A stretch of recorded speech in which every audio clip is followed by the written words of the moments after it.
Well, I hit the button, so nobody can be upset with me later that I did the thing, hit the button.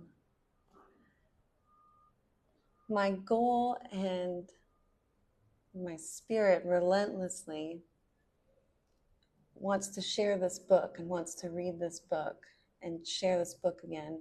The Science of Mind. It speaks about the involution and the evolution of all things, the subjective and objective, the intangible and the tangible physical result. And I think, and maybe we don't have a whole lot of time, I have some more time now, as you can see on my story, and I have to be at the dance studio later today. I had my morning routine and no excuses, checked off every box possible to have this time to get on these daily disciplines of reading and the science of mind, like I said.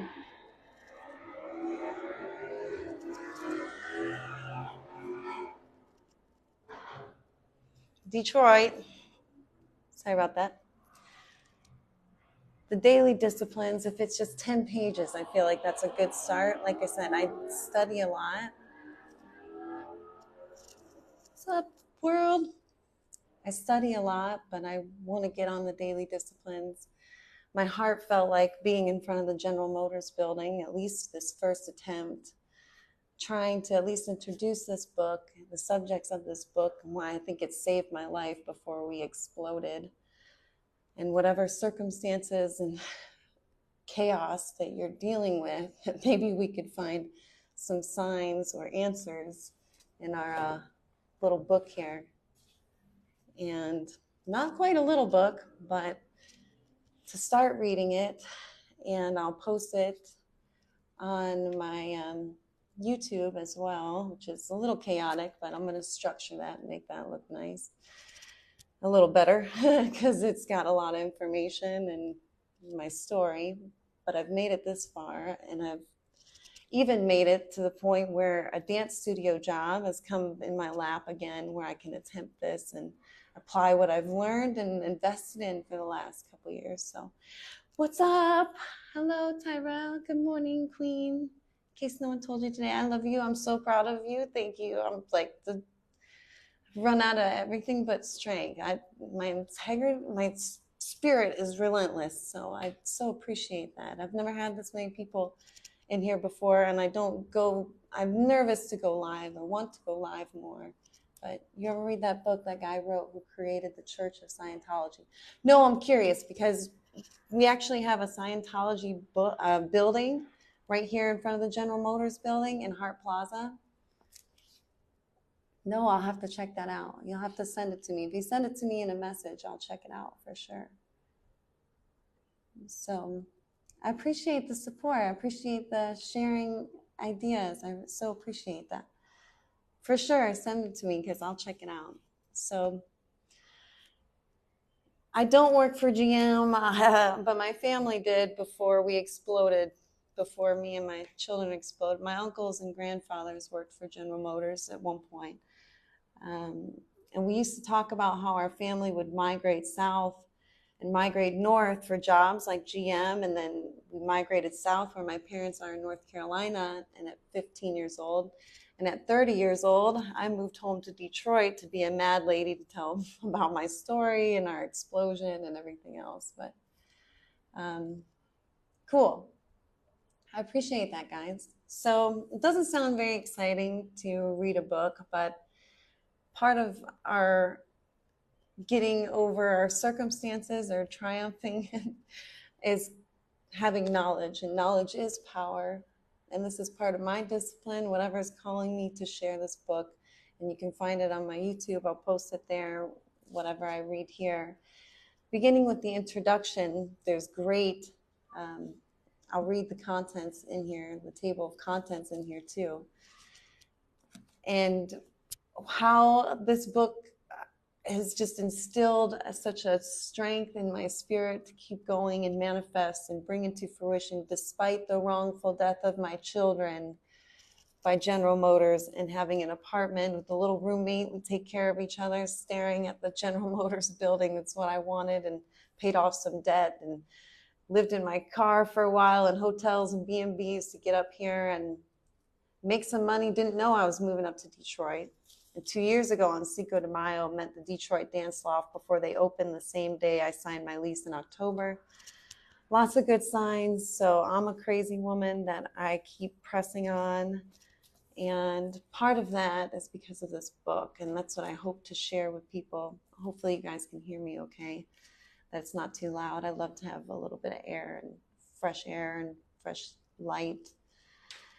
So this book that I feel has saved my life, hopefully you will find your signs and it will save yours, The Science of Mind by Ernest Holmes, that explains that subjective and objective physical result, that it's one and the same.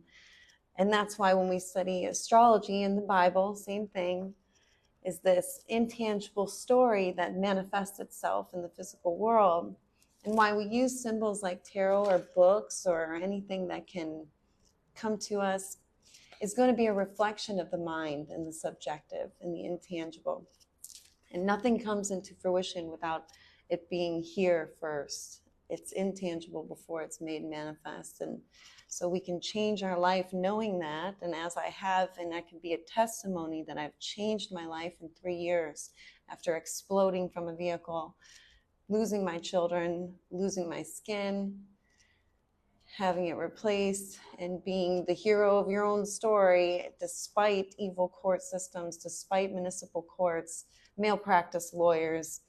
If any of that's not real, if any of it's a maritime quantum grammar scheme, then we're going to have some kind of knowledge to get beyond our circumstances, especially with things like jobs closing, and my job just closed. Luckily, it fell into my lap, right place, right time. Prepare yourself for opportunities to come, and Lady Luck will bless you. That I've been training for dance and investing in dance lessons for the last 2 years, or the last year and a half, that now this has come back around at Arthur Murray Dance Studio after COVID hit. And I lost my job when I was working with the Carolina Panthers and just signed a year contract with Arthur Murray. So it comes back around if you stay the course, stay what's in your mind, and you're not going to be wrong. Be careful what you put in your mind. You have to be very diligent. So I wanted to read this book. We'll see how far we get. I don't know how long it takes to read 10 pages, but I feel like that's a first goal anyway. Thank you. Thank you so much. I appreciate that, babe. I'm going to check that out later, that you sent me that information. So these lessons are dedicated to that truth, which frees man from himself and sets him on the pathway of a new experience, which enables him to see through the mist to the eternal and changeless reality. Well, we're off to a good start, right? That's the first page. Peace be unto thee, stranger. Peace be unto thee. Enter and be not afraid. I have left the gate open, and thou art welcome to my home. There is room in my house for all. I have swept the hearth and lighted the fire. The room is warm and cheerful, and you will find comfort and rest within. The table is laid, and the fruits of life are spread before thee. The wine is also here. It sparkles in the light. I have set a chair for you where the sunbeams dance through the shade. Sit and rest and refresh your soul. Eat of the fruit and drink the wine. All is yours and welcome. Some of you into poetry? I'm a cold-hearted Capricorn moon. That's what protects me, I think. Thank you. So the contents of this book are really interesting. And that's why I want to read the introduction as well, as it'll say here. It begins with the thing itself, the way it works, what it does, how to use it. We're talking about the mind. And then it goes into more the universe never plays favorites, all of these. It'll explain a little bit of that paragraph. The next paragraph, the way it works, what it does, how to use it. Then we get into part 1, chapter 1, the beginning, describing the infinite. And when it mentions the word God, it's not as much a religious book as you would think or attribute to that word when we speak of mind and that all is mind. So if you're spiritual or religious, or don't tie too much into association with words, but what the message is behind what we're saying. Mind, the greatest discovery. Spirit, the definition of spirit, the action of spirit. Soul, the subjective intelligence, law, how we use the creative principle. Mind and ether, how can spirit create?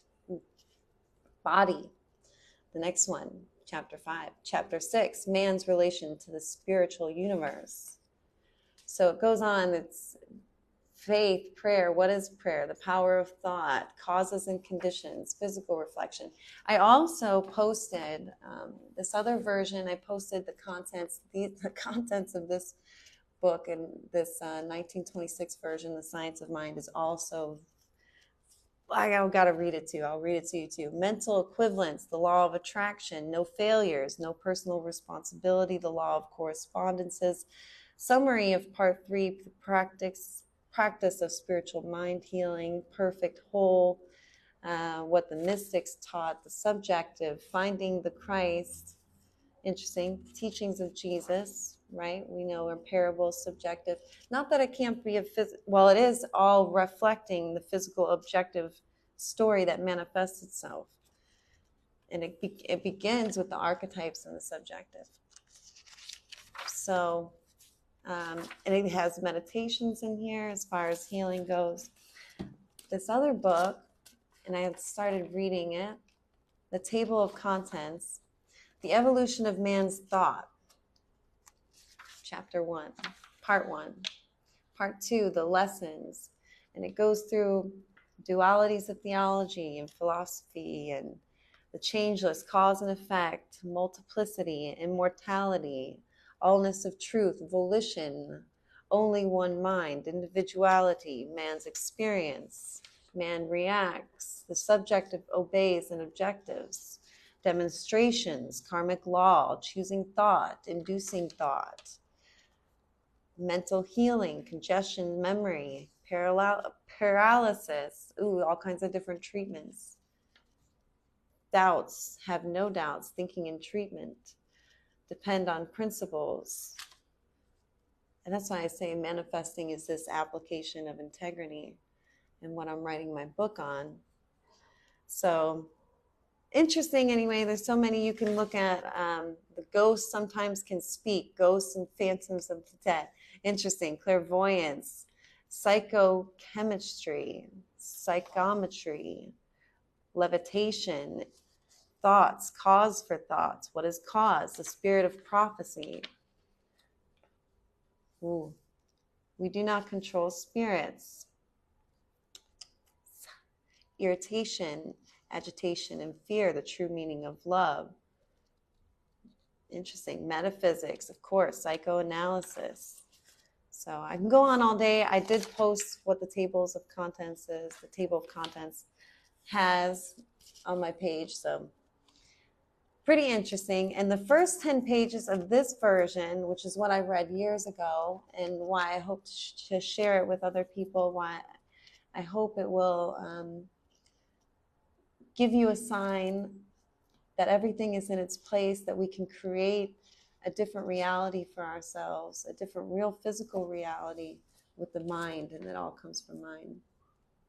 So beginning with the thing itself in our introduction is 10 pages exactly, so it's a perfect starting off point.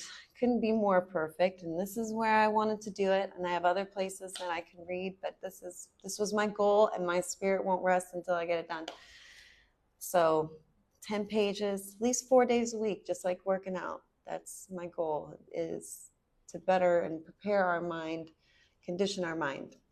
Raveling on. Let's see what wisdom is in this book right here. The thing itself. We all look forward to the day when science and religion shall walk hand in hand through the visible to the invisible. Science knows nothing of opinion, but recognizes a government of law whose principles are universal.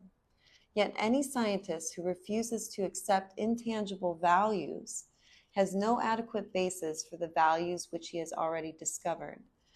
Revelation must keep faith with reason and religion with law, while intuition is ever spreading its wings for greater flights. And science must justify faith in the invisible subjective world before its tangible physical world. To suppose that the creative intelligence of the universe would create man in bondage and leave him bound would be to dishonor the creative power which we call God. To suppose that God could make man as an individual without leaving him to discover himself would be to suppose an impossibility. Individuality must be spontaneous. It can never be automatic. The seed of freedom must be planted in the innermost being of man. But, like the prodigal son, man must make the great discovery for himself. We see abundance in the universe. We cannot count the grains of sand on a single beach. The earth contains untold riches, and the very air is vibrant with power. Why then is man so weak, poor, and afraid? The science of mind deals with these questions. The divine plan is one of freedom. Bondage is not God ordained. Freedom is the bright birthright of every living soul. All instinctively feel this. The truth points to freedom under law. Thus, the inherent nature of man is forever seeking to express itself in terms of freedom. We do well to listen to this inner voice, for it tells us of a life wonderful in its scope, of a love beyond our fondest dreams, of a freedom which the soul craves. But the great love of the universe must be one with the great law of its own being, and we approach love through the law. Thus then is the teaching, love and law. As the love of God is perfect, so the law of God also perfect. We must understand both, the science of mind. Remember. Whatever the nature of any principle may be, insofar as it is understood by anyone, it may be understood by all who take the time to investigate.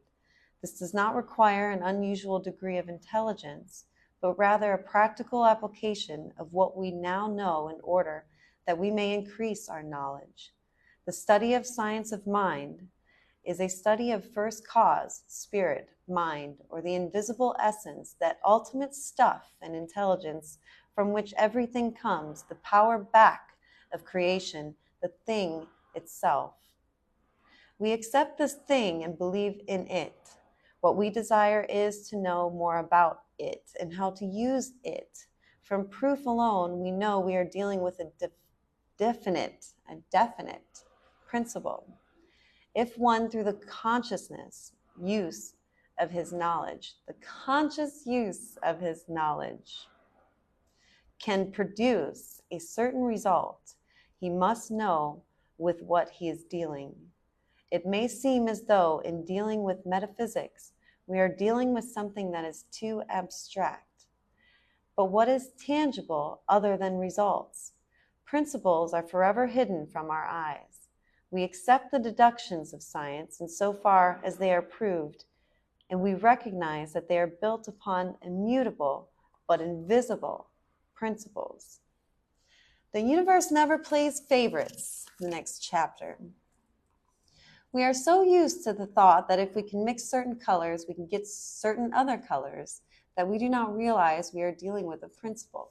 Just as interesting, because my mind always wants to think there's an evil level playing field. I don't know how you guys feel about that, but it's like you want to believe in fairness despite our philosophy classes and things in college saying that everything's not fair and you have different social statuses you're born into and what money you're born into or what culture you're born into or what religion you're born into. But that we all have some kind of equal chance at what? Success, prosperity, just to be able to eat and not starve, or what is it? How do we help each other? What's the point of it all? These are big questions that I'm hoping we can find some more wisdom from this book to help us answer. We know that whoever blends these particular colors will get the same result, but we do not know why. The wisest man living does not know why. We do not have to stretch our credulity anymore in metaphysics. Let's see. Whoever blends these particular colors, that we do not realize we are dealing with a principle, okay, that it never changes, and we can't do anything about that. Just like seasons don't change. They're locked in as far as cycles go, or things like that, and death or rebirth cycle, things we can't change. We think of metaphysics perhaps as something that only the most profound thinkers have known about, but we should remember that we are also thinkers. The profound thought of all ages has stood in awe of life itself, realizing that here is a power and potentiality, the highest possibilities of which the human intellect cannot fathom. Universal principles are never respecters of persons. The universe has no favorites. Therefore it is written, and let him that is athirst come, and whoever will, let him take the water of life freely. Revelations 22:17. Ooh, interesting. I love when we can quote sacred texts from anywhere. Nothing supernatural about the study of life. The next paragraph. Let us then approach the science of mind, the science of spiritual psychology, with awe, but not with fear, with truly a humble thought, but not with a sense that we are unworthy. Let us approach it normally, happily, willing to accept, glad to experiment, hoping and believing that as the result of our efforts, we shall each derive a great good, a sound understanding of the natural laws of life, as they apply to the individual and his relationship to the whole universe scheme of things. This is the simple meaning of true metaphysical teaching, the science of life and the nature of law, governed and directed by thought, always conscious that we live in a spiritual universe, that God is in, through, around, and for us. There is nothing supernatural about the study of life from the metaphysical viewpoint. That which today seems to us supernatural, after it is thoroughly understood, will be found spontaneously natural. We all know that many have been healed of physical disease through prayer. Let us analyze this. Why are some healed through prayer while others are not? Can we believe that there is a God who picks out some man and says, I will honor your prayer, but I don't think so much of Mr. So-and-so? It is superstitious to believe that God will answer the prayer of one above another. Jesus said that God maketh his sun to rise on the evil and on the good, and sendeth rain on the just and on the unjust. Which is interesting, it says just and unjust, because I always love the rain. And you know, my maritime law, all kinds of deceptive lawyers that I'm going through with General Motors here. Superstitious to believe that God will answer one prayer over another. It says his sun to rise, his sun, S-U-N. It's interesting. Since some people have been healed through prayer, and this says, this was Matthew 5:45, maketh his sun to rise on the evil and on the good, and sendeth rain on the just and on the unjust. Which rain, I'm guessing, is truth. When we think of being able to, possibilities become reality. Yeah, it becomes a reality. Yep. That's what it says. That's what we're practicing. We're going to freaking find out. Right? It is, too. Statistically like that. Yeah. Just the word statistics actually is interesting. You know? Since some people have been healed through prayer while others have not, the answer is not that God has responded to some and not to others, but that some have responded to God more than others. Their prayer, their thought, parentheses, has corresponded by responding by corresponding. So it's saying the mind or God has responded to some and not to others. Their prayer, their thought has responded by corresponding. I shouldn't have repeated it. Let's do it again. Since some people have been healed through prayer while others have not, the answer is not that God has responded to some and not others, but that some have responded to God more than others, or the mind more than others. Volition of mind. Their prayer, their thought has responded by corresponding, which is insinuating that there's all one mind, a little bit there, right? The answer to prayer is in the prayer, but what is prayer? A prayer is a movement of thought within the mind of the one praying along a definite line of meditation, that is, for a specific purpose. What is the mind? No man living knows. We know a great deal about the mind, but not what it is. By mind, we mean consciousness. We are now using it.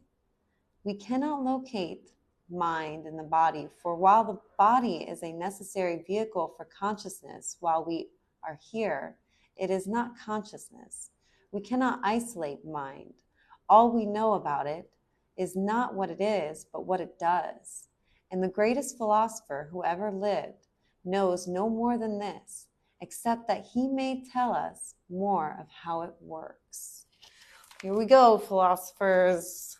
And I love the Renaissance people I met. They were so great. We are philosophers testing our volition of mind. And he said he didn't like Immanuel Kant as much when I brought him up, because in school they talked about transcendental beauty with Immanuel Kant. And the man that leads the Renaissance Club and that travels all around in the Detroit Renaissance as well, or the Michigan Renaissance Fair, he said that Immanuel Kant believed that these pillars of our senses created or contributed to a mind, where we believe a little bit differently, the subjective and objective reality, that it is the mind, the involution and evolution, the subjective intangible that's creating the tangible physical result based on will, and that it's our willpower, the volition of mind, how much power and will and thought and belief, prayer do we have in that. So throwing that out there, kind of cool. There are not two minds, only two names. Mind, the thing, spirit, causation, is beyond, and yet not beyond our grasp. Beyond in that it is so big within that wherever we grasp at it, we are it to the extent that we grasp it, but since it is infinite, we can never encompass it. We shall never encompass God, it, and yet we shall always be in God and of God. Mind comes under two classifications. There are not two minds, but rather two names employed in describing states of consciousness: the objective or conscious and the subjective or unconscious. So those are the two minds. The objective, conscious, our logical, rational, physical world objectively, objective facts, and the subjective or unconscious. We think of the conscious state as our conscious use of mind. The subconscious or subjective state of mind, sometimes called the unconscious state, is that part of mind which is set in motion as a creative thing by the conscious state. In the mind of this textbook, under the heading of subjective mind, we say, in the subjective mind of man, we find a law obeying his word, the servant of his spirit. Suggestion has proved that the subconscious mind acts upon our thoughts. It is the mental law of our being and the creative factor within us. It is unnecessary at this point to go into all the details of the subjective mind and its mode of action. It is enough to say that within us is a mental law working out the will and purposes of our conscious thoughts. This can be no other than our individual use of that greater subjective mind, which is the seat of all mental law and action, and is the servant of the eternal spirit throughout the ages. The mind, powerful. Next paragraph, limitless power at man's disposal.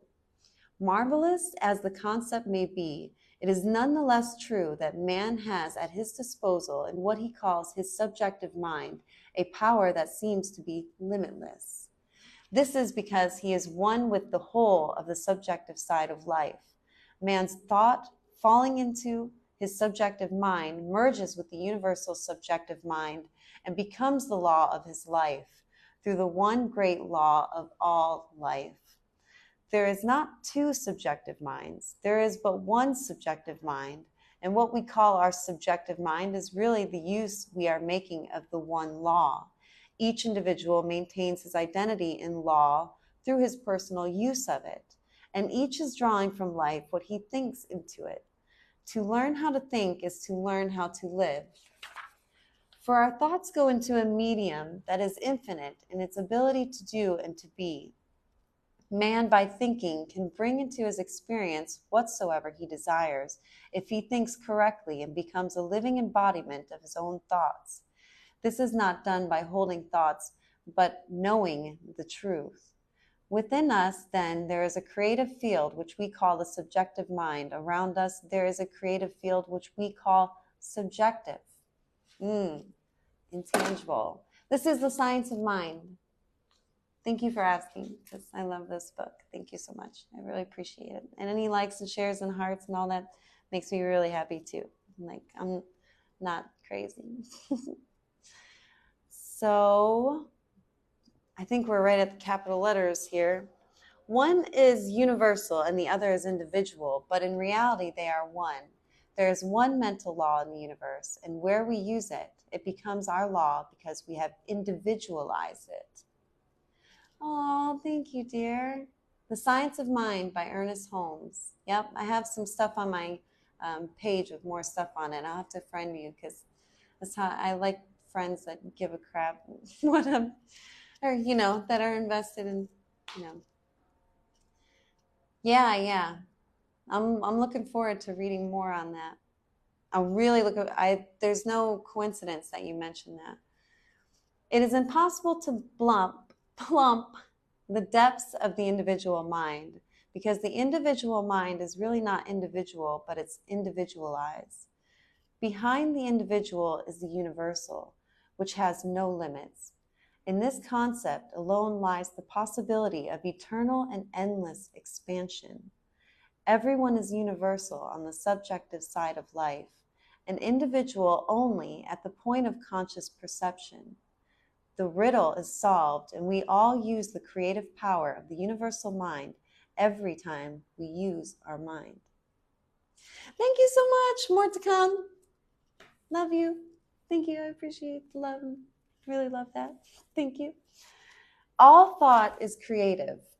The next paragraph. I love this book. It just gets deeper and deeper.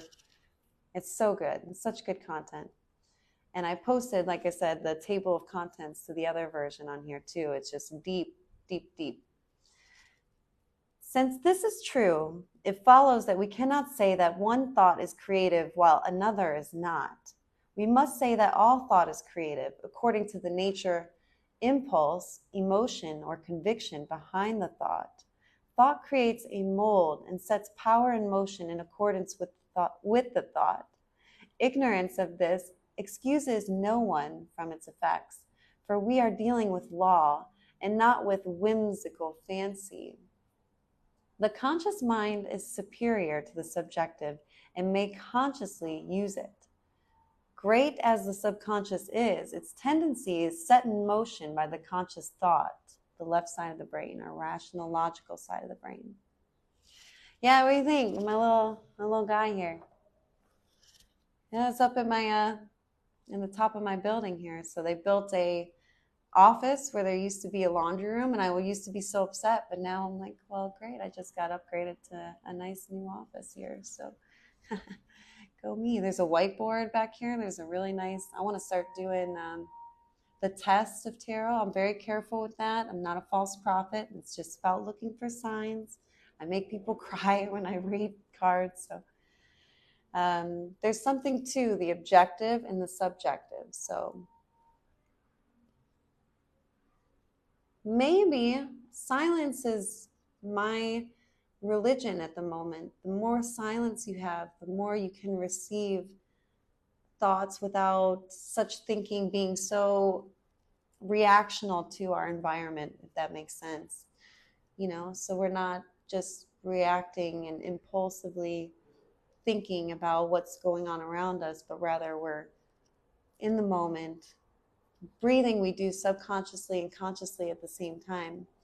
So that's why they say we can get into that alpha state, being more relaxed. They say even when you cross your legs and when you go to lay down, using the left and right side of the body, that we're using this left and right side of the brain and relaxing. Just like in dance, we're using the brain in tandem, dancing with the left and right side of our body. Yeah, I love to be alone. I like my silence. So, and I've been very focused and diligent. So now the only thing I have left is to really get down into my reading discipline, because I wasn't one to really. Oh, thanks. Well, all my friends are that are here that I make on TikTok, really. But I love my little dance community that I've met, and if you follow my story, but I'll friend you. We can learn more about each other. And I'm building, it's a community here. I used to say I was building an army. So my friends, if anyone has kindness to me, I've learned to brush off the haters pretty quickly.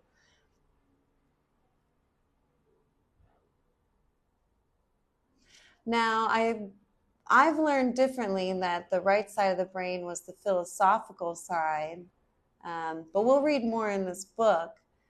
And the left side was the left's rational thinking. But you can tell me more about that and your view on that, and we'll compare.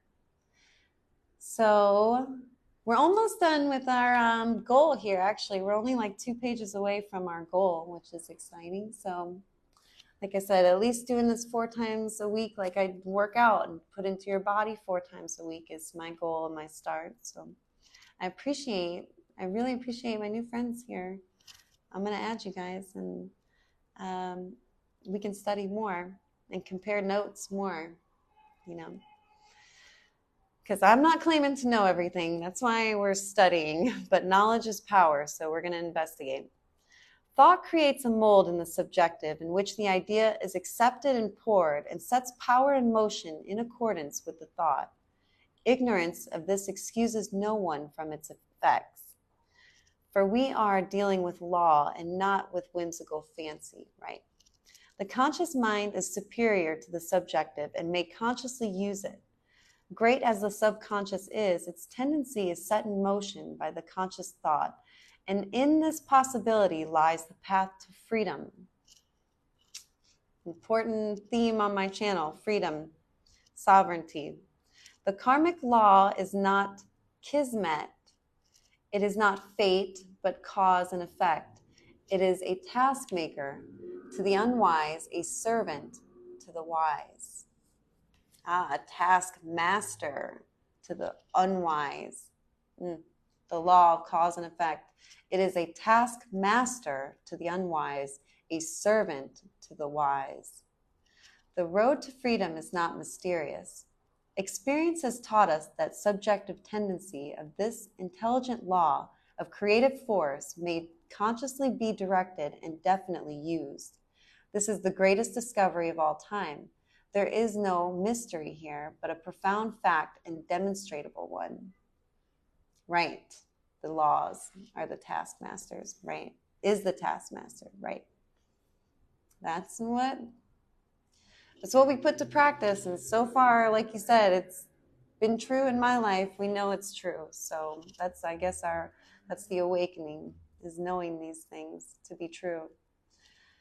Experience has taught us, yes, the tendency of law definitely can be used. This is the greatest discovery of all time. There is no mystery here, but a profound fact and a demonstrable one. The road to freedom lies not through mysteries or occult performances, but through the intelligent use of nature's force and laws. The law of mind is a natural law in the spiritual world. But what do we mean by spiritual world? We mean the word of conscious intelligence when we think spiritual world. We mean the word of conscious intelligence. Manipulation? We're talking about laws in the subjective, the intangible laws that we can't see, feel, or touch, but they objectify themselves in the physical world. I can't say we can't feel or touch them, because we do feel the effects of them, but it begins in the cause, the intangible, the mind, that all is mind. and makes itself manifest in the physical objective world. So is that manipulation? Well, not if we have free will and knowledge, I suppose. I guess that's the difference, is when we have knowledge and we're awakened, that we can understand that and use those laws. Are we manipulating the law? Are we using the law? Are we manipulating our world around us? Absolutely. Yeah, we could objectify our world with just our thoughts. And I've put things into fruition that and like you can notice in your life the synchronicities and stuff that come, and you're like, what are the coincidences? The coincidence,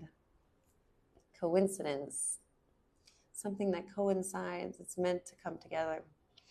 In mathematical terms anyway, it does come together. Two perfect perpendicular angles is a mathematical term, to coincide when they meet.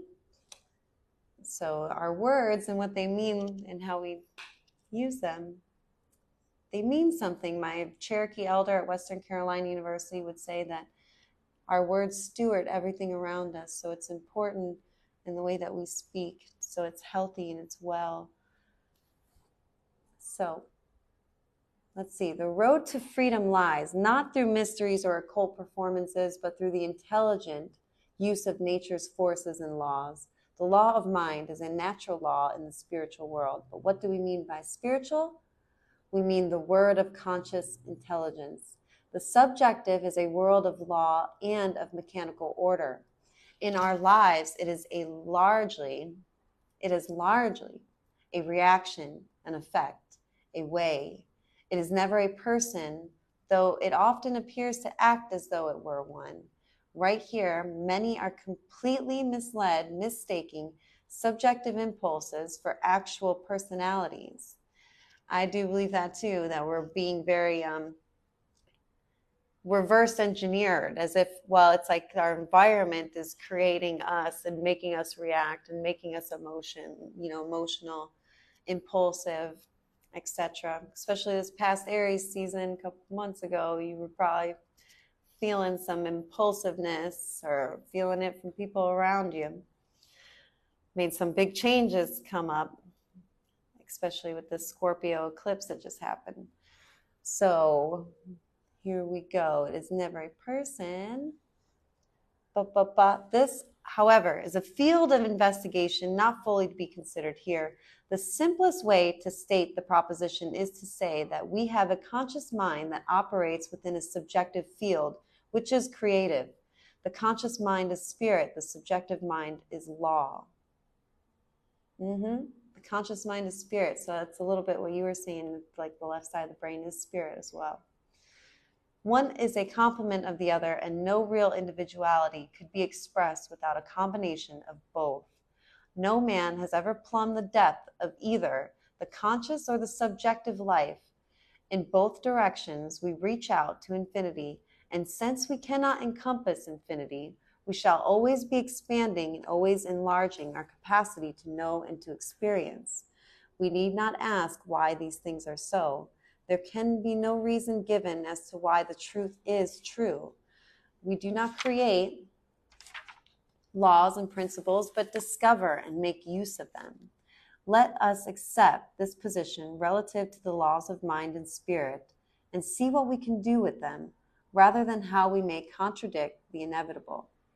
Our mind and spirit is our echo of the eternal thing itself. And the sooner we discover this fact, the sooner we shall be made free and happy. The universe is filled with spirit and filled with law. One reacts to the other. We are spirit and we are law. The law of our life reacts to our spiritual or material concepts and builds and rebuilds according to our beliefs and faith. Yeah, it's interesting. I have to investigate some more on these laws, right? Itself and sooner, let's see, read that paragraph. Learning to trust will make us happy. Next paragraph. All men seek some relationship to the universal mind, the oversoul, or the eternal spirit, which we call God. and life reveals itself to whoever is receptive to it. Life reveals itself to whoever is receptive to it. That we are living in a spiritual universe, which includes the material or physical universe, has been a conclusion of the deepest thinkers of every age. That this spiritual universe must be one of pure intelligence and perfect life, dominated by love, by reason, and by the power to create, seems an inevitable conclusion. There is a power in the universe that honors our faith in it. There is a law in the universe which exacts the uttermost farthing. We all wish to feel that the power behind everything is good as well as creative, an eternal and changeless intelligence in which man lives and moves and has his being. Intuitively, we sense that every man in his native state is some part or manifestation of this eternal principle, and that the entire problem of limitation, evil, suffering, and uncertainty is not God ordained, but is the result of ignorance. It has been written that the truth shall make us free, providing we know the truth, and we note that the evolution of man's consciousness brings with it the acquisition of new powers and higher possibilities. Yeah, right. Well, I love Jim Rohn where he talks about, and I get so nervous speaking to people, he talks about even the Sermon on the Mount, and he says, well, some were confused, and some people didn't like it, and some people got it, and some people just walked away, didn't really think a whole lot. And why that is, we don't know. Why 10% will buy the book and the others don't, we don't know. It's not for us to figure out why the percentages are the way they are. They just are. It's interesting. And my Cherokee elder, speaking about this kind of chohi justan, is what we say, or chohi ideha, this Cherokee way of thinking of health and beauty and walking in the beauty way, the way that the medicine men spoke about. They talked about the straight and narrow road. And I studied Cherokee language at Western Carolina University, where I met my Cherokee elder that taught me this before my vehicle exploded and all this crazy stuff happened with General Motors, and I moved up to Detroit to be a mad lady. And he taught me, I was in broadcasting, and my friend didn't show up to do our story, and I got to hear the story from my Cherokee elder, and actually my computer went up in flames that had him speaking the story to me. And maybe I'll get to see him again and get to explain this with him again and hear him explain it. That everything's meant to be peaceful and well, that this straight and narrow road that the Christ talked about, that the medicine men talked about, and the truest way to our destination is that straight line. And like how the term sin came from archery, and when we hit our mark, and that whenever we come off it and we feel the fear and stress and doubt that leads to sickness. But when we have health, there's strength, there's truth, there's peace, and that everything's meant to move in this way, that if the mountains weren't healthy and the trees weren't healthy and the water wasn't healthy and the plants weren't healthy, then we wouldn't be healthy. And everything runs downstream, and everything's meant to be stewarded in this way. It's meant to be healthy, it's meant to be well, it's meant to be peaceful. And this is how things work. This is how it's integral and it stays strong and true.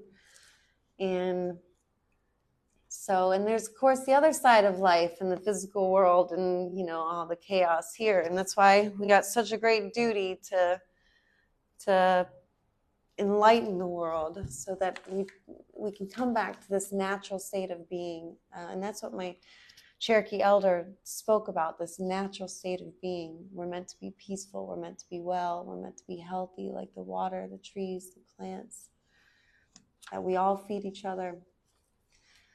So, side note, I hope you enjoyed that. All right, the last sentence we read here. Truth shall make us free, provided we know the truth, and we note that the evolution of man's consciousness brings with it the acquisition of new powers and higher possibilities. We find ourselves torn by confusion, by conflict, by affirmation and denial, by emotion, congested by fear, congealed by pride. We are afraid of the universe in which we live, suspicious of people around us, uncertain of the salvation of our own souls, especially when it requires sacrifice. Like, what's that all about? We got to sacrifice to be saved. And I have sacrificed a lot. I don't know if I'm saved yet, but hopefully I'm on my way. Uncertain of the salvation of our own souls, all these things negatively react and cause physical disorders. Nature seems to await our comprehension of her, and since she is governed by immutable laws, the ignorance of which excuses no man from their effects, the bondage of humanity must be a result of our own ignorance of the true nature of reality. That's pretty huge. Y'all get that? That was a big one. That our ignorance is what's keeping us from changing the world, basically. Being one of nature and synchronization, exactly. And we could see these synchronicities. We're lining up with health and truth and our greater part of us that's reaching out for us, right? The whole of us, all of us, wherever we are, whoever we are, wherever our angels and loved ones are, wherever that is, pulling on us to be our better selves. There's something to that. The storehouse of nature may be filled with good, but this good is locked to the ignorant. The key to the door is held in the mind of intelligence, working in accordance with universal law. Through experience, man learns what is really good and satisfying, what is truly worthwhile. As his intelligence increases and as his capacity to understand the subtle laws of nature grows, he will gradually be set free. As he learns the truth will automatically free him. When we learn to trust the universe, we shall be happy, prosperous, and well. We must learn to come under that divine government and accept the fact that nature's table is ever filled. Never was there a cosmic famine. The finite alone was wrought and suffered. The infinite lies stretched in smiling repose. Interesting. We are our own demons for sure. Good one. Yep. Even just hitting this button, I'm so blessed to share this with you, and that you can share this moment with me, because this is not an easy thing for me. Who am I to be speaking hope to people, which you know what happened to me?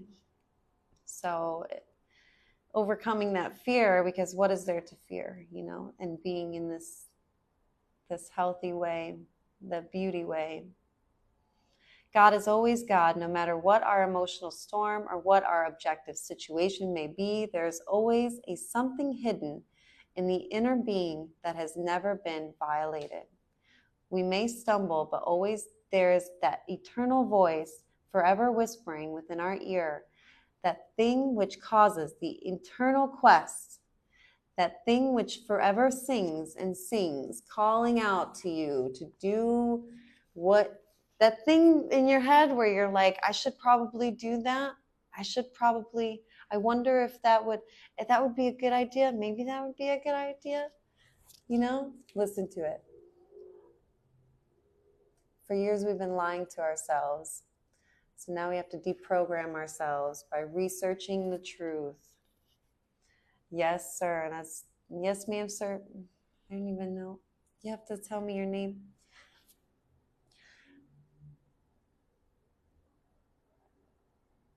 Right.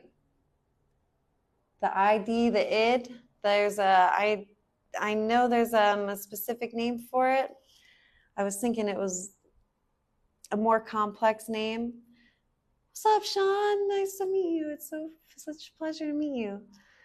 The small muscle in the back of ourselves that I know probably related to the cerebellum, or the back of the brain, or the torus bowl, the physical world, our ego, right? Divine nature is in every man. This is the thing itself. Briefly, let us recapitulate.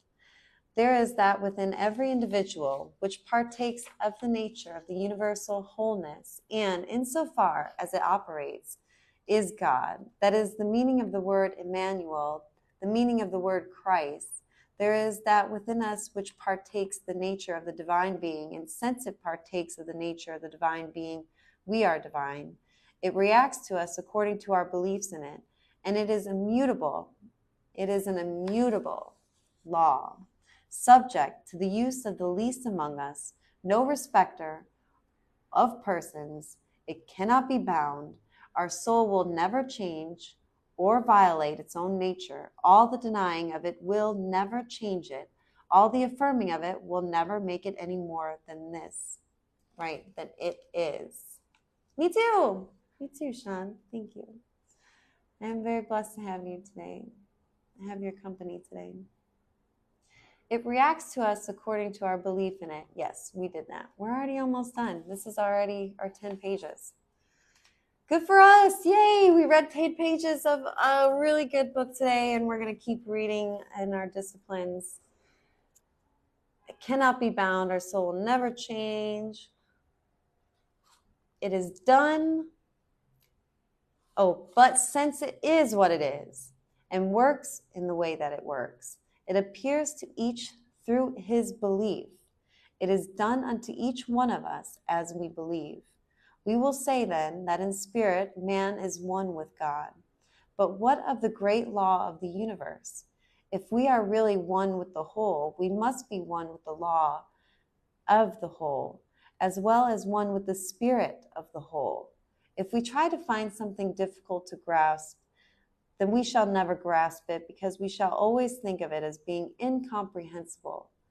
The mind which we discover within us is the mind that governs everything.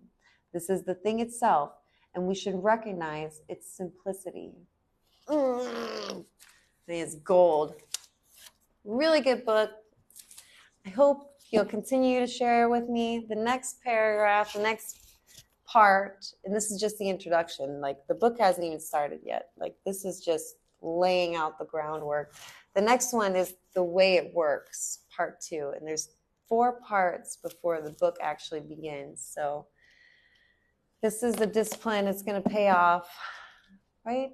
I don't know why not, but it's going to pay off.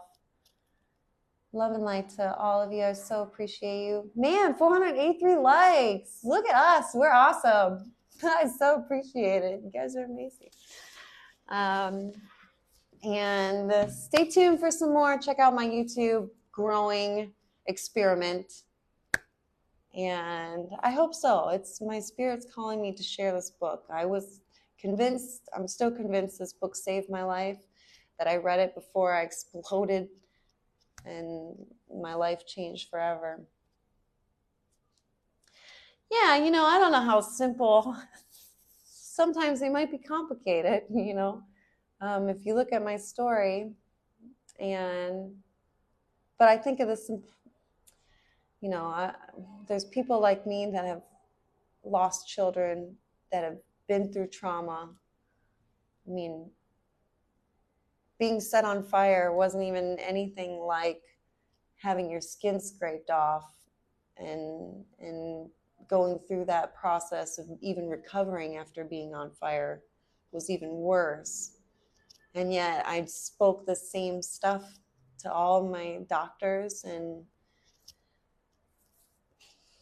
I said I was going to give people hope one day when my children were alive, and then reading this book, and then weeks later we would explode and my life would change forever. And now I connect with my children through symbols and signs and astrology and this subjective and this macrocosm and this microcosm. And my goal is to have my daily disciplines of practicing speaking on my story, my philosophies.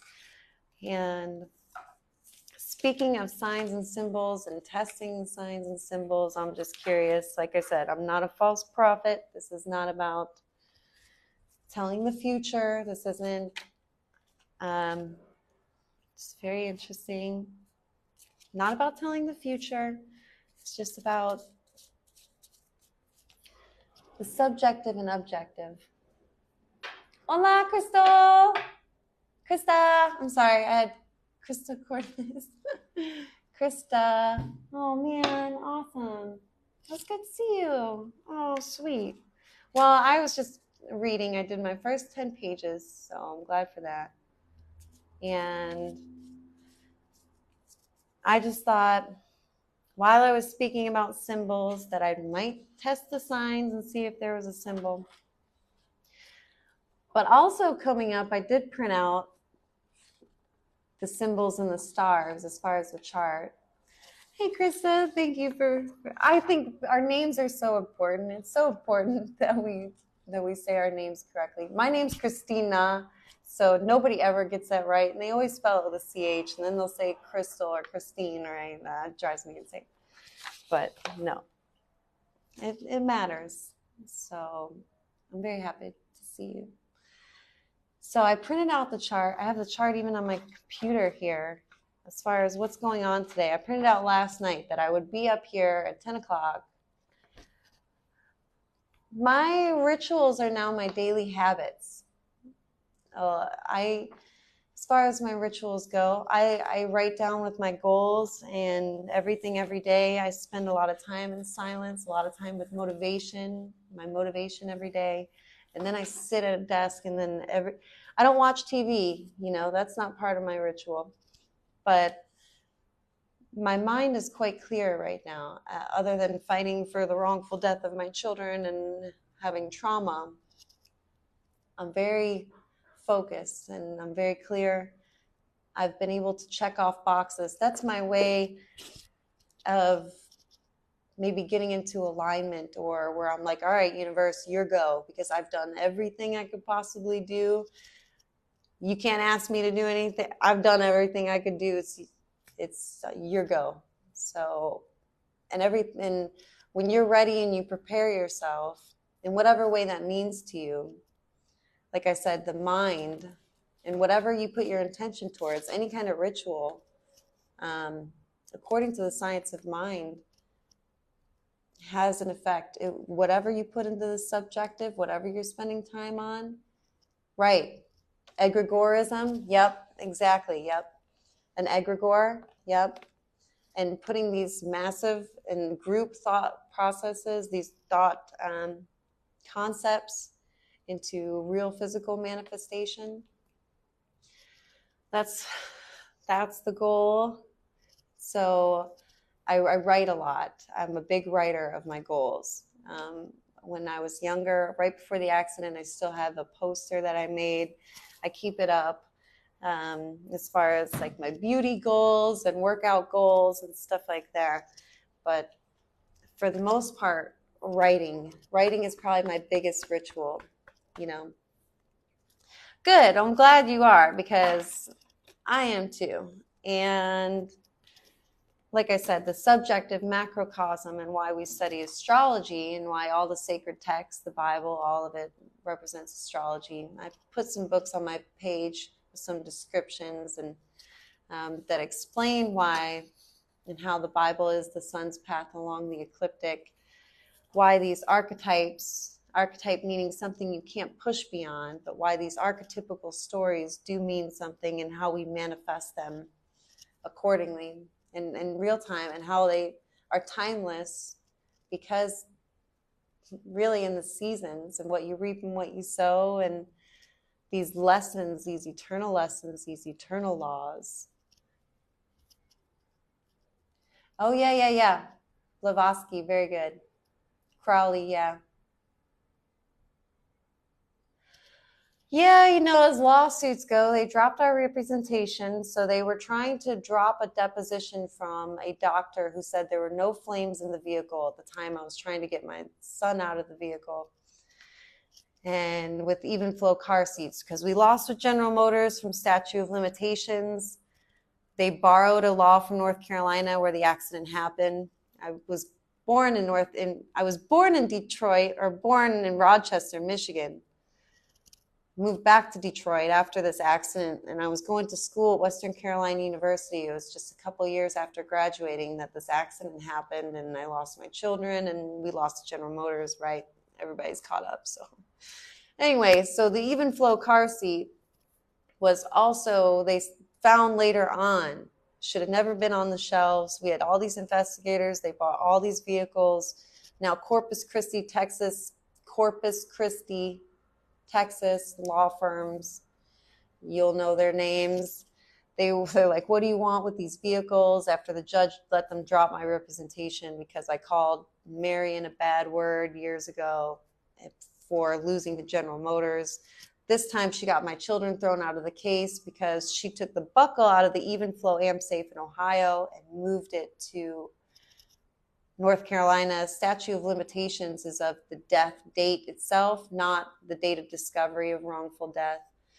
So they threw my children out of that case. We're still fighting Even Flow in Ohio, I guess, and appealing their decisions to throw the deposition out from the doctors and to throw the children out of the case completely. I don't have representation, but my children's father does. He's got that. My mother and I, my mother is my best lawyer, we're working on exposing what my lawyers did to us and praying for that help.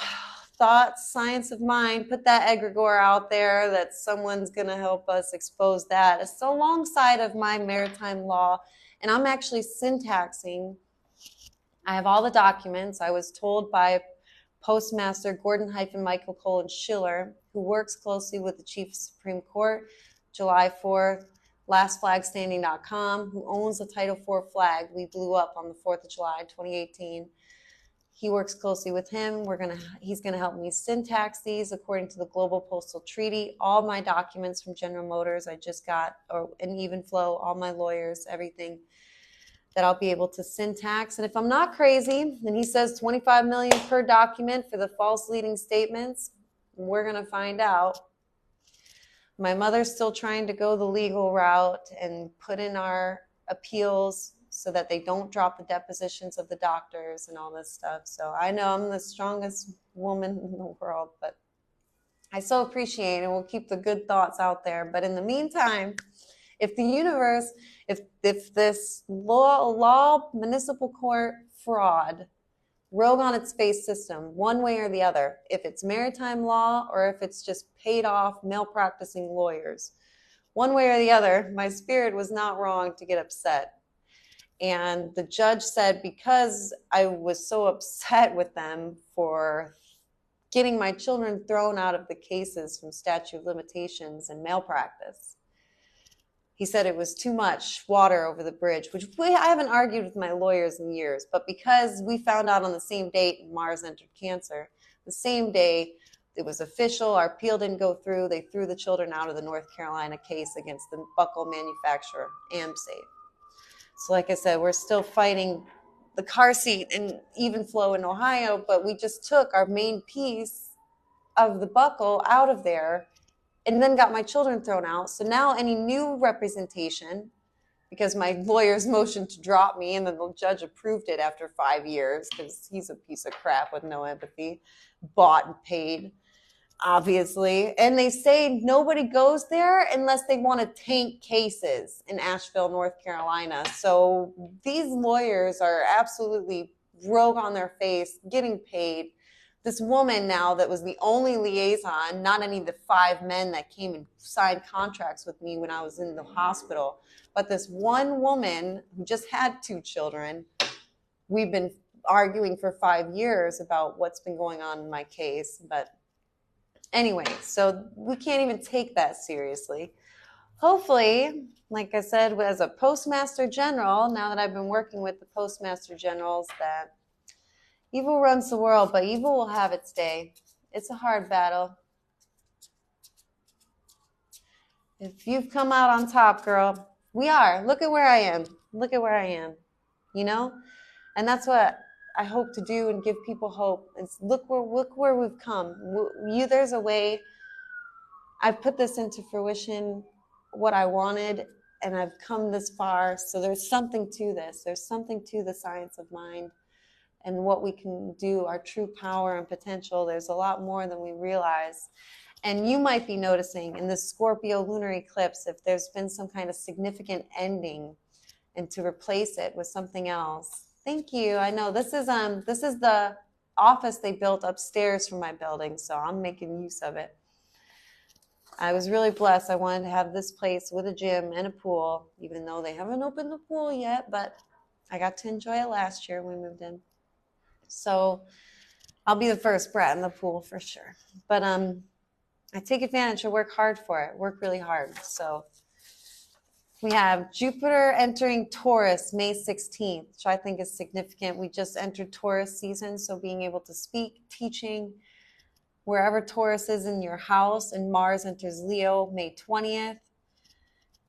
So whenever we start entering into this Gemini season, May 21st, the sun enters Gemini, all about interpersonal relationships, Venus ruled. Where's Venus at? Venus is in Cancer still, just moved into Cancer, May 7th.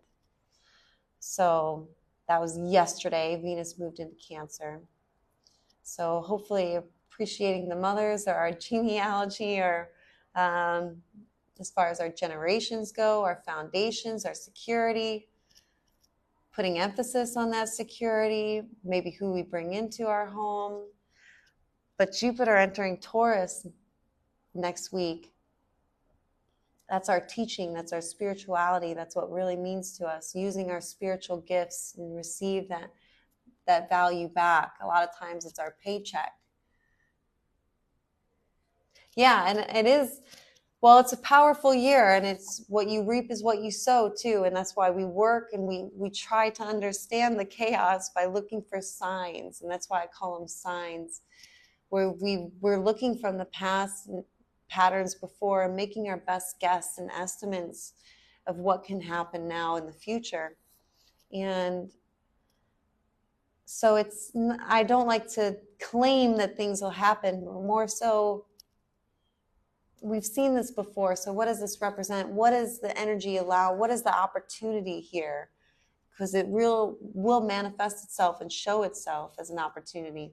And this intangible archetype where everything stems from, that's why it matters to work with this energy that's being brought down and working with us. We better make good use of it, or it might work against us if we're not careful and we're not aware. We don't have the knowledge to know why things are happening and what's around us without studying this macrocosm, the subjective cause to the object, right? The objective physical result. Exactly. History repeats itself. So that's why I was just curious what this meant for all you and how you see these signs, that hopefully within the next 2 weeks here, when Mars enters Leo, we enter Gemini, interpersonal relationships, who we grew up with even as well, depending on where this is in your chart.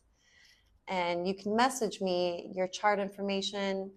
That would be date, time, location, to look up your chart with an equal house system to find how this tropical physical system is manifesting itself. Now, the 27 lunar houses, sidereal charts we use to find the precession and the actual stars themselves to find the 27 lunar houses, is in a different segregation than the 12 tropical zodiac. So the lunar houses, the lunar chart, I've come to observe that the lunar chart is very personal. It's very inner workings. Yeah, Black Moon Lilith. Yeah. Black Moon Lilith is something because she's very rebellious and she's also very seductive and flirtatious. And I notice when the moon conjuncts Lilith with me, I get a little more promiscuous than usual. It's very, I'm more outspoken, definitely, depending on where she is, more rebellious. So Lilith is something else. You have to, here, I'll write it down, actually, because I always have my notebook. But intuitive, for sure. Yeah, intuitive. But she's very rebellious. It's like she doesn't, or instinctive. I think that's a good word for Lilith. She's somewhat instinctive, too, when it comes to our rebellious nature, I think, a little bit. But, and also, where were you born, Ariel? Maybe I can do I usually do like a YouTube video and send a link. If you put in a direct message to my TikTok and put a good email and put your location of where you were born. I think that's all I need. Time, date. Oh, and if you have the time. Amherst, Texas. I'm writing it down. Maybe I shouldn't say it out loud. I'm going to post me reading this later. Got it. If you want to message me an email, you can. If not, I can pull it up and like do a TikTok or something real quick. I don't know how personal, but I love to look at birth charts because we find signs in these birth charts. I see my children, the accident, their father, so many things, my dancing, everything in this birth chart, in these birth charts. I've been able to call people had significant deaths in their life, their husbands, whether they've been divorced, what their children are like, having sicknesses. One woman I read for, she had a Pluto in Libra. I said you might have problems with your kidney because she had stressful aspects to that Pluto in Libra. And she said, oh my God, I have a cyst on my kidney. How did you know that? So to me, when I read symbols and read signs, it's not about telling futures. Really, it's more about understanding the past, if anything. And not so much of past lives, but the physical events of where we come from and how deeply that moves us and what it means in the future. It's really, really cool. I got to read for a man who is a rising Virgo, and I said it represents a single parent. Maybe you're a single parent. Your first house represents this first impression on people, or someone that was never married. Virgo represents this person that could be never married, or a single parent, or a parent that's lost a child. There's a lot of symbolism. And we use these key terms, and it's like, oh, wow, that makes sense. What a good sign.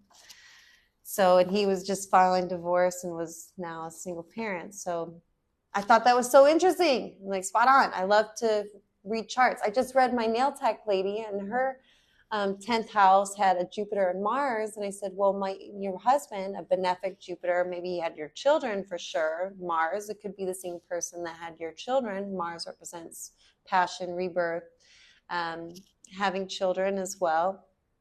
And is also co-ruler of Scorpio with Pluto. So her Mars and Jupiter in her 10th house, and it was of Cancer, but in the 10th house is social status, what you do for a living. And I said, well, your husband might be known, the same man that you had children with, might be known for what he does. He might be well known by the world or community of what he does for a living or what he's really good at. And she said that he's a professional bowler and he's in the Guinness Book of World Records for his bowling records. And Cancer in the 10th house also represents something indoors, in the home, something indoors, makes sense.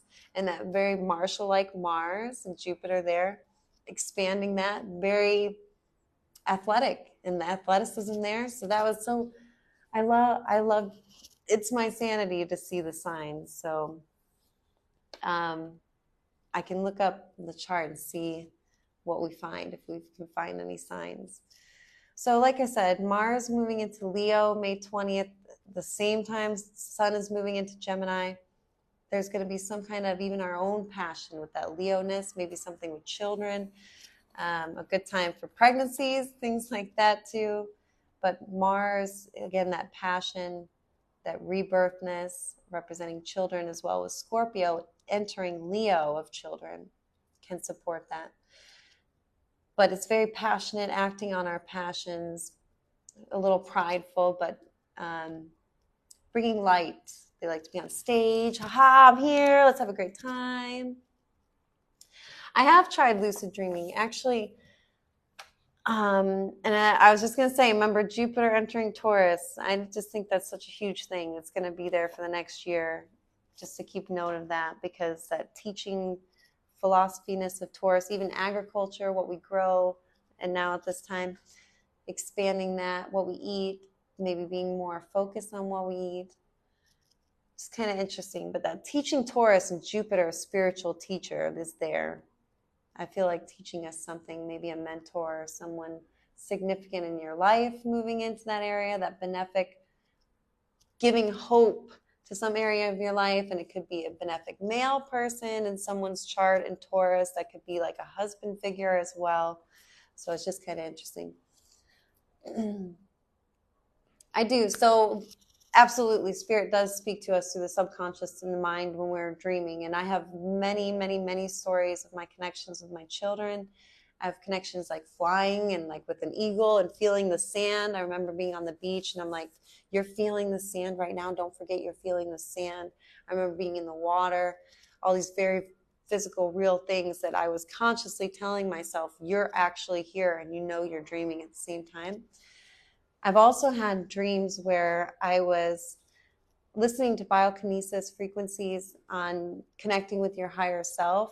I had one, my daughter Shauna, I was looking into a mirror and she was looking back at me, and then she walked out of the mirror, and which is so cool. I just recently had a dream of being up a mountain, and I was climbing up this mountain, and I'm like getting up this mountain, and I wasn't scared, but it was a beautiful mountain. It's like crazy, and I'm like getting up this mountain, and the rocks are falling all beneath me all of a sudden, even though everything's beautiful around me, but I wasn't scared. And I'm like getting up this mountain, and I'm like getting up, ready to take it on. Like I was ready. I knew I was ready. I knew I was strong. I've been in the gym. I knew I was ready.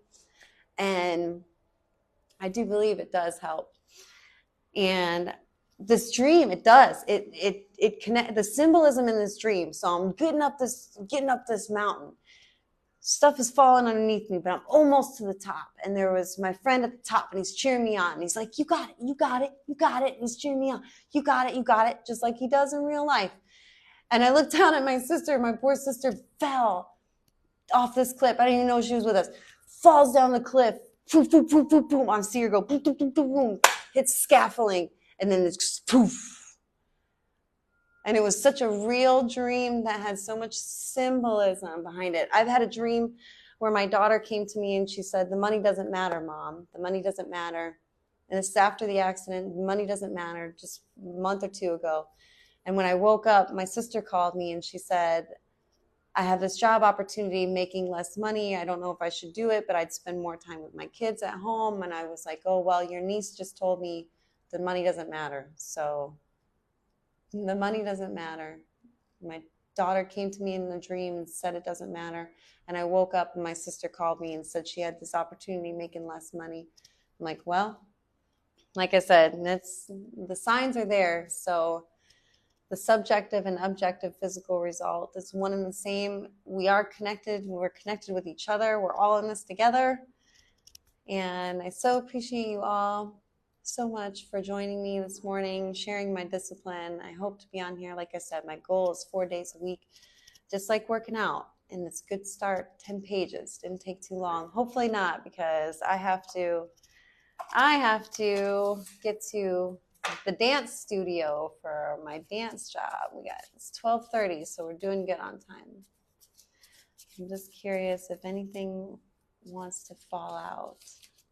So I like to see, like I said, it's not about being a false prophet. It's just seeing the signs, because the mind is connected. The subjective and objective are connected. It does matter. Can't force it. These tarot readers that are like just trying to get cards to fall out. It drives me nuts. It is. They are. I agree. They're my tools. They are my tools to connect. That's what I always say. They're my tools. You're exactly right. It's exactly how I would say it. So I was just curious, just with a little bit of space, a lot of space, as much space as we need, all the space. Breathing. It usually doesn't take long when you take a few good breaths. Or something will come interrupt you. A card will fly out. Something will happen. Not forcing anything. What are the signs? What are the signs? The Six of Pentacles. I also see a little bit of competition here that fell out. This Five of Swords. This is competition. Six of Pentacles. Hopefully that's a good sign for today. Equal give and take, reciprocity, fairness. And I think this Five of Swords too. I think of myself being my own worst critic. Sometimes the Eight of Swords, but maybe with other people not liking my ideas. We'll see. I don't know. But this was the first one to pop out, the Six of Pentacles. So let's see. Hopefully that's our sign for today. We're testing the signs. We're going to find out. The Six of Pentacles is one of my favorite cards. Fairness, reciprocity, equal give and take. Sometimes money you don't have to give back, a windfall, an inheritance. That's exciting. So we'll see if that's our sign for today.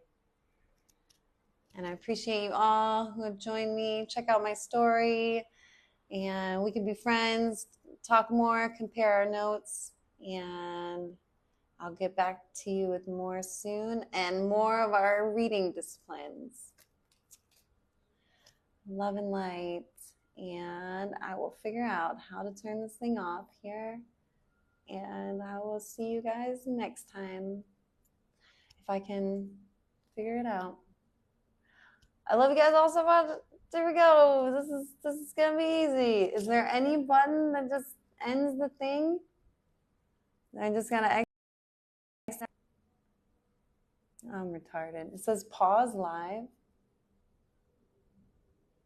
Mirror your video. Ooh. Do I not have to mirror it? Oh my gosh. Well, we figured it out. Took us a minute. Six of Pentacles. Even better.